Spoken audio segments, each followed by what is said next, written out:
Note-taking. This presentation was created by Melody Pierce, and she is a learning specialist here at the Reese Center in Special Services. And she's available to you to make appointments and meet one-on-one for things like test taking, reading, and note taking, and just anything you're having trouble with academically. She can be there for you. And this is a free service at South Plains College. That's different from the tutoring. And the question is, why should you take notes? For one thing, note taking helps you pay attention to what's going on. It helps you stay focused in the classroom. It also helps you to remember the materials. Every time you go over the materials, listening, writing, reading, all those things combined will help you to remember that information. And it also helps you to organize those ideas into a pattern if you do note-taking effectively. Now, what we're going to do is to take notes, and I'm going to read to you some information. So you may want to stop the tape and get out a piece of paper and a pen so that you can do this pre-test. Now, Rosa Parks. Most historians date the beginning of the modern civil rights movement in the United States to December 1st, 1955. That was the day when an unknown seamstress in Montgomery, Alabama, refused to give up her bus seat to a white passenger. This brave woman, Rosa Parks, was arrested and fined for violating a city ordinance, but her lonely act of defiance began a movement that ended legal segregation in America. It also made her an inspiration to freedom-loving people everywhere. Rosa Parks was born to Rosa Louise McCauley in Tuskegee, Alabama, to James McCauley, a carpenter, and Leona McCauley, a teacher. At the age of 2, she moved to her grandparents' farm in Pine Level, Alabama, with her mother and younger brother Sylvester. At the age of 11, she enrolled in the Montgomery Industrial School for Girls, a private school founded by liberal-minded women from the northern United States. The school's philosophy of self-worth was consistent with Leona McCauley's advice to her: take advantage of the opportunities, no matter how few they were. Opportunities were few indeed. Back then, Mrs. Parks recalled in an interview, we didn't have any civil rights. It was just a matter of survival, of existing from one day to the next. I remember going to sleep as a girl, hearing the Klan right at night, and hearing a lynching, and being afraid the house would burn down. In the same interview, she cited her lifelong acquaintance with fear as the reason for her relative fearlessness in deciding to appeal her conviction during the bus boycott. I didn't have any special fear, she said. It was more of a relief to know that I wasn't alone.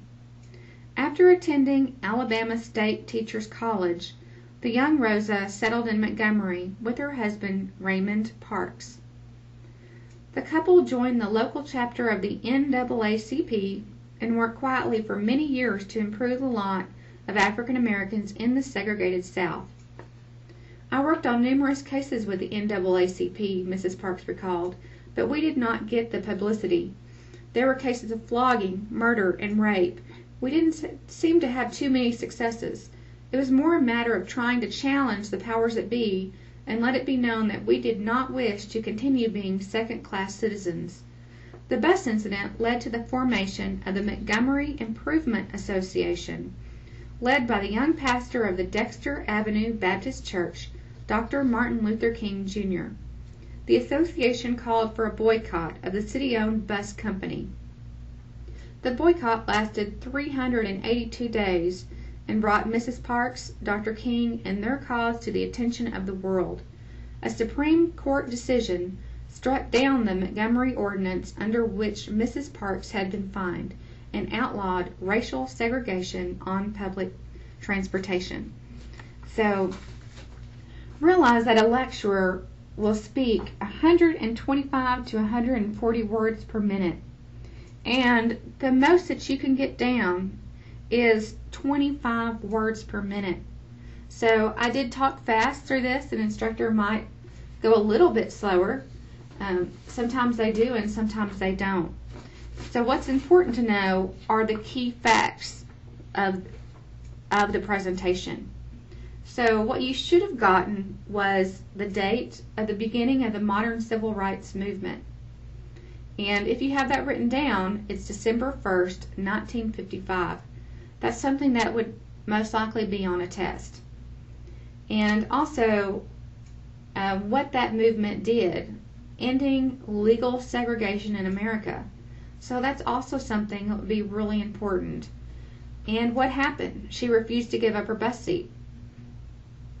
It also might be important who she was married to, Raymond Parks, where she went to college, Alabama State Teachers College. What group were they part of? The NAACP. Also, what was the name of the young pastor that she worked with? Dr. Martin Luther King Jr. And how many days was the bus boycott? The bus company boycott, and that was 382 days. So if you got those main facts, then you did a really good job. If you did not, then you want to kind of pay attention to improve your note-taking skills.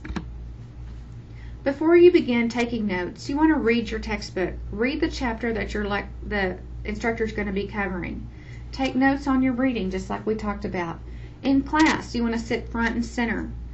And bring the proper materials. You want a piece of paper, a notebook, a pen, a pencil, and listen, because note-taking is work. It takes effort. And how do you know what is noteworthy? Think about the category. Is it a fact or is it an opinion? Because usually we only need the facts. Relevance. We need to know what topic it is and what are they talking about. Is it relevant to the topic? So if I'm talking about Rosa Parks and I start telling you my theories about what happened, then that's not really noteworthy. You want to stick to the facts in the history. And also the importance. It may be true and it may even be relevant, but it's not really important. So the fact that Rosa Parks was 2 at this time and 11 at this other time, that may be true and it is relevant to the article, but that's probably not the information that's going to be on your test. And also bias. You need to know your own strengths and who you are as a person. Know your strengths and weaknesses. Some of us have a strong memory for names and dates, and some don't. So if you know you're not going to remember something that's going to be important, be sure and write it down.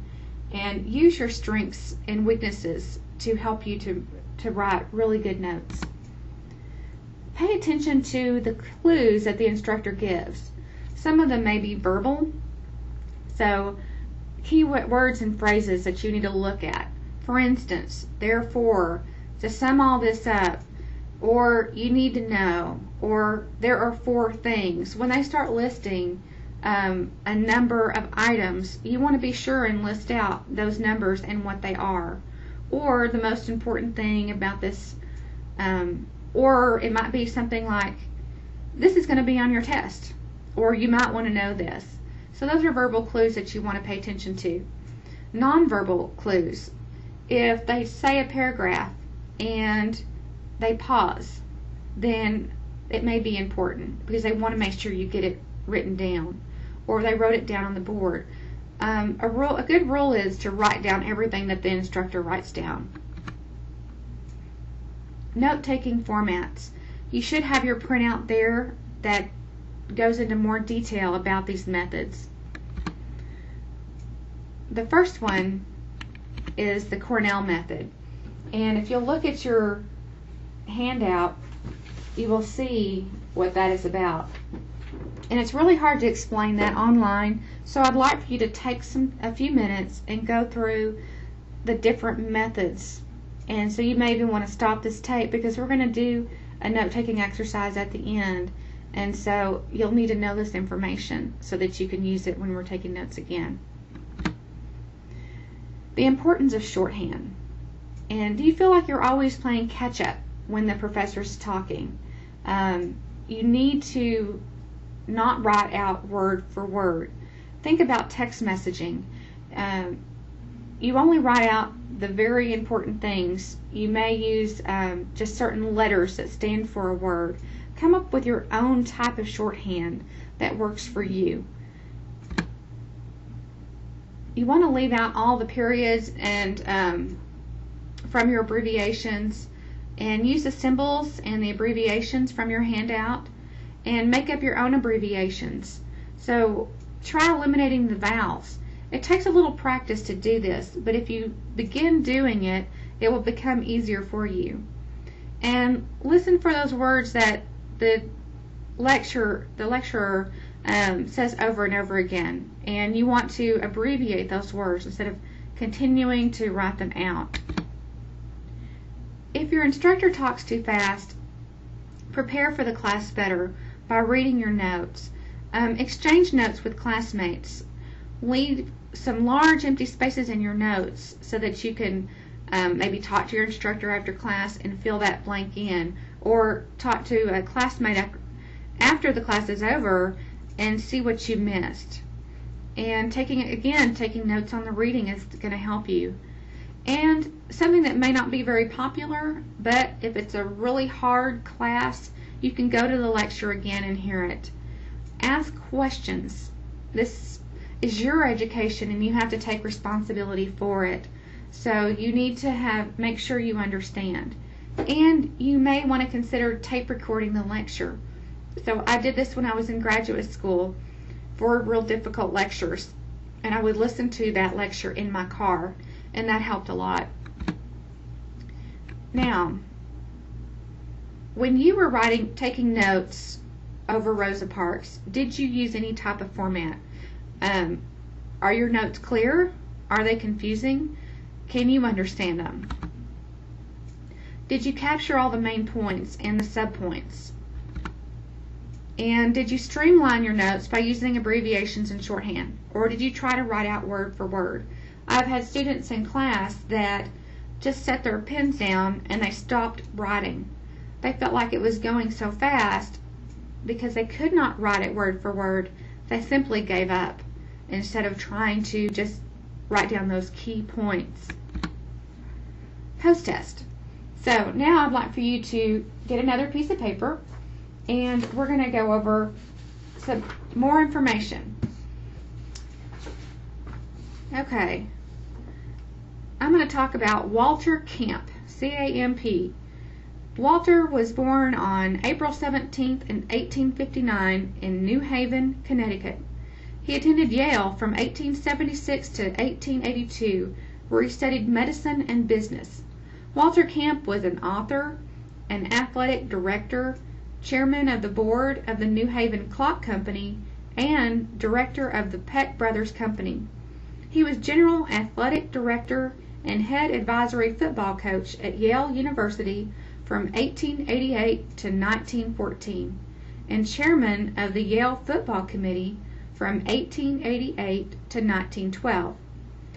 Camp played football at Yale and helped evolve the rules of the game away from rugby and soccer rules into the rules of American football as we know them today. One precursor to Walter Camp's influence was William Ebb Ellis, a student at the rugby school in England. In 1823, Ellis was the first person noted for picking up the ball during the soccer game and running with it, thereby breaking and changing the rules. In 1876, at the Massasoit, M-A-S-S-O-S-O-I-T convention, the first attempts at writing down the rules of American football were made. Walter Camp edited every American football rule book until his death in 1925. Walter Camp contributed the following changes from rugby and soccer to American football. The first one is, one side retained undisputed possession of the ball until that side gives up the ball as a result of its own violations. Also, the line of scrimmage, 11 on a team instead of 15. He created the quarterback and center positions, the forward pass. He standardized a scoring system using numerical scoring. He created the safety, interference, penalties, and the neutral zone. And tackling as low as the knee was permitted. And a touchdown increased in value to 6 points, and field goals went down to 3 points. So these were some things that Walter Camp did for American football. So think about some of the note-taking formats, and if you were able to use any of that, did you try to abbreviate when you were taking notes? Did you use shorthand? Did you use any symbols? So think about this as you are taking notes from your class, and try to incorporate some of these note-taking techniques, and I believe it'll help you do a much better